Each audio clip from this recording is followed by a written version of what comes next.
अफगानिस्तान के अंदर से दहशतगर्दों ने बैनुल-अक़वामी सरहद के पार पाकिस्तानी फौजियों पर फायरिंग की।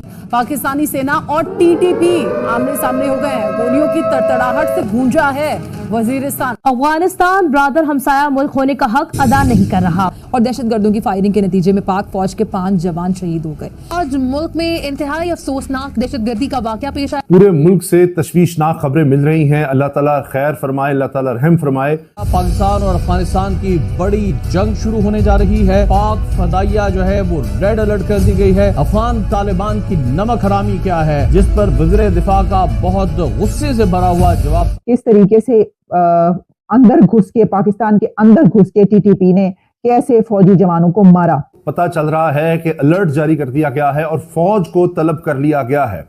हलाकतों की भी इतलात हैं। बड़ी अफसोसनाक खबरें आ रही। दुश्मन कुव्वतें शायद एक प्लानिंग के तहत पाकिस्तान का अमन तबाह करने का बाकायदा मंसूबा बना रही हैं, साजिश कर रही हैं। पहले बलोचिस्तान में नोशकी, पंजगोड़ में फिर दहशतगर्दों का हमला और अब अफगानिस्तान से दहशतगर्दों का हमला। पाकिस्तान और अफगानिस्तान का जो सरहदी इलाका है, यहाँ पर फोर्सेस के ऊपर बड़े ख़तरनाक हमले हुए हैं और कल रात से ये सिलसिला जारी। कहा जाता है कि जिस पर एहसान करो उसके शर से बचो।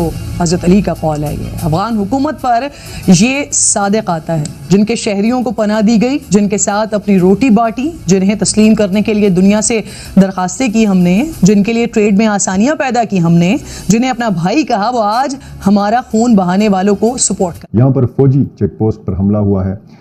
इसमें कहा गया है कि 7 सिक्योरिटी एहलकार जो हैं ये शहीद हुए हैं और साथ में ये भी ज़राए ने बताया है, सिक्योरिटी ज़राए ने, कि ये जो हमला करने वाले थे ये सरहद पार से आए थे, यानी अफ़गानिस्तान से आए थे और इसमें कम से कम 8 सिक्योरिटी एहलकार लापता भी हैं, उनका कोई अता पता नहीं है। यानी क्या पाकिस्तान और अफगानिस्तान के जो ताल्लुकात हैं वो अब बहुत ज्यादा खराब होने जा रहे हैं। वैसे तो पाकिस्तान और ताल्लुकात के खराब अच्छे नहीं हैं, ये आप जानते हैं। तो ये बात दुश्मन को खटकेगी तो फिर इस तरह तो दहशतगर्दी की जो कार्रवाइयां उनमें इजाफा होता चला जाएगा। मतलब फिर हमें भी बड़ी अच्छी स्ट्रैटेजी अपनानी होगी, बनानी होगी। हमें भी बड़े अच्छे तरीके से इनकी प्लानिंग का जवाब देना होगा। ये एक बहुत बड़ा दहशतगर्दी का हमला था।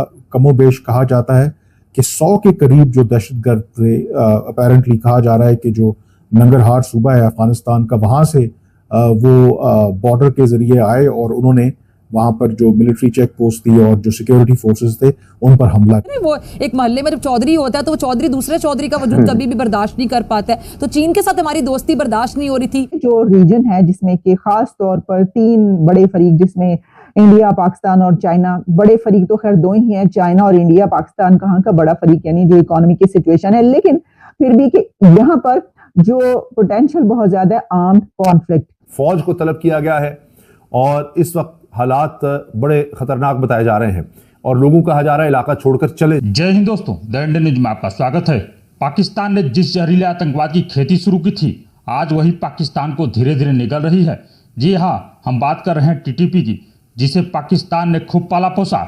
आज वही टीटीपी ने पाक आर्मी पर बड़ा हमला कर दिया है। आज पाकिस्तानी सेना की कई सुरक्षा चौकियों पर कब्जा कर लिया है और पाकिस्तानी सेना की कई सुरक्षा चौकियों पर कब्जा कर लिया है। इस घटना में कई पाकिस्तानी सैनिक मारे गए हैं। पाकिस्तान ये तवक्को करता है कि अबूरी अफगान हुकूमत मुस्तकबिल में पाकिस्तान के खिलाफ ऐसी सरगर्मियों की इजाजत नहीं देगी। पाकिस्तान में दहशतगर्दी के वाकयात में मुसलसल इजाफा हो रहा है। 2 बड़े जो दहशतगर्द ग्रोह अफगानिस्तान से ऑपरेट हो रहे हैं, उनका आपस में आप कह सकते हैं कि एक तरह से मर्जर। ड्यूरेंट लाइन के मसले में आपने देखा होगा कितना बहुत सख्त स्टैंड लिया था अफगान तालिबान ने, जहां तक कि उन्होंने याद दिलाया था कि 1971 की याद जो है हम पाकिस्तान को दिलाएंगे। उस तरह के स्टेटमेंट्स भी पिछले 2-3 महीने की बात है उन्होंने दिया था। साथ साथ ये भी इतलात हैं कि अस्करियत पसंदों की जानिब से कुछ चेक पोस्ट पर बाकायदा कब्जा किया गया। तालिबान हुकूमत अपनी सरजमीन से दहशतगर्दों के ठिकाने खत्म कर पाएगी या ये काम भी हमें ही करना पड़ेगा और किस हद तक? है ना, वो सारा अमेरिकन जान के अपना वेपन एमुनिशन खुला छोड़ के चले गए ताकि अवाम के हाथ में आ जाए, अवाम के हाथ में आ जाए, हुकूमत के हाथ में आ जाए और लोगों के दहशतगर्दों के हाथ में आ जाए और वही असला फिर पाकिस्तान के खिलाफ, चाइना के खिलाफ इस्तेमाल होता रहे। ये डिज़ाइन थे जो वो पूरे होते नजर आ रहे हैं। इसलिए मैं ये कहता हूँ कि अगर मुस्तहकम गवर्नमेंट हो जाएगी, अफगान तालिबान को भी चाहिए कि why don't they make a inclusive political government जो उनकी फेस सेविंग के लिए औरतों को भी नुमाइंदगी दे दें, दूसरे जो है नॉर्दर्न लाइन्स के लोगों को उनको भी थोड़ी नुमाइंदगी दे दें, ताकि ये बहाना इनका ख़त्म हो उनको नजर आता है कि औरतों बच्चों के हकूक नहीं है, वुमेन राइट्स नहीं है, तो उनको कश्मीर में तो नजर नहीं आता। तो अज़ाइम बड़े क्लियर हैं। पाकिस्तान को वो एक न्यूक्लियर मुल्क है, इस्लामिक मुल्क है, इकोनॉमिक तरक्की करता हुआ वो नहीं देखना चाहते। इकोनॉमिक तरक्की करेगा तो अपने मुल्क के फैसले अपने मुल्क की मफादात में करेगा, IMF वर्ल्ड बैंक के चुंगल निकल जाएगा। ये अज़ाइम है जिसको हमने इसको हर हालत में डिफीट करना है। हमला करके उधर भाग जाते हैं, इस तरह कोयटा या बलूचिस्तान में भी वो दहशतगर्दी करके और कोई खुद का शिमला इस तरह के लोगों को मार के शहीद करके तो अफगानिस्तान में चले जाते। आपको बता दें कि पाकिस्तान के उत्तरी वजीरिस्तान में पाक आर्मी और टीटीपी के बीच भीषण मुठभेड़ जारी है। बताया जा रहा है कि टीटीपी के लड़ाकों ने पाक आर्मी की कई सुरक्षा चौकियों पर कब्जा कर लिया है। इस घटना में कई सैनिकों के मारे जाने की भी खबर है। पिछले कुछ वर्षों में टीटीपी ने पाकिस्तान को सबसे गहरे जख्म दिए हैं। पाकिस्तान का दावा है कि टीटीपी को अफगानिस्तान के तालिबान का समर्थन प्राप्त है। टीटीपी समर्थक सोशल मीडिया अकाउंट ने दावा किया है कि उत्तरी वजीरिस्तान जिले के मीर अली बाजार में पाकिस्तानी तालिबान और पाक सुरक्षा बलों के बीच भारी झड़पें जारी है।